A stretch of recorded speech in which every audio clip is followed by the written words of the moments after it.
যিনি তার বন্ধুর উপকারের কথা মনে রাখেন এবং কখনোই তার সেই সেবার কথা ভুলে যান না, তাকে বলা হয় কৃতজ্ঞ।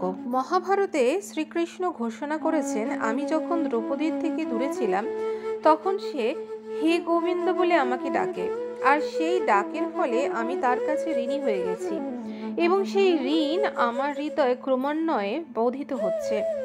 ভগবান শ্রীকৃষ্ণের এই উক্তি থেকে প্রমাণিত হয়, কেউ যদি কেবল হে কৃষ্ণ হে গোবিন্দ বলে তাকে ডাকে, তাহলেই পরমেশ্বর ভগবান শ্রীকৃষ্ণ তার প্রতি প্রসন্ন হন।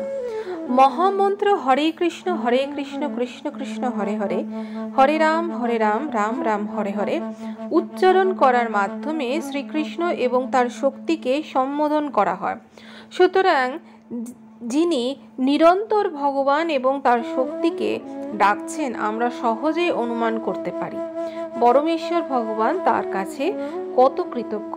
এই ধরনের ভক্তকে ভুলে যাওয়া ভগবানের পক্ষে অসম্ভব। কেউ যখন ভগবানকে ডাকেন তৎক্ষণাৎ তিনি ভগবানের মনোযোগ আকর্ষণ করেন এবং ভগবানও তার কাছে কৃতজ্ঞ থাকেন। শ্রীকৃষ্ণ কৃতজ্ঞতার আরেকটি উদাহরণ হচ্ছে জাম্ববানের সঙ্গে তার ব্যবহার।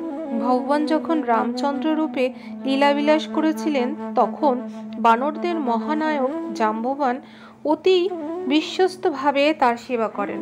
ভগবান যখন শ্রীকৃষ্ণ রূপে আবির্ভূত হলেন, তখন তিনি জাম্ববানের কন্যা জাম্ববতীকে বিবাহ করে তার প্রতি গুরুতুল্য সম্মান প্রদর্শন করেছিলেন। যে কোনো সৎ মানুষ তার প্রতি তার বন্ধুর কথা কখনো ভোলেন না। যেহেতু শ্রীকৃষ্ণ হচ্ছেন সমস্ত সাধুদের উপকারের মুকুটমণি, তাই তিনি তার সেবকের সেবার কথা কিভাবে ভুলতে পারেন।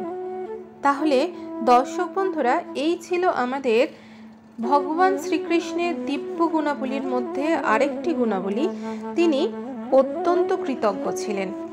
পরবর্তী অধ্যায়ে আবার দেখা হবে। ভালো থাকবেন, সুস্থ থাকবেন। রাধে রাধে।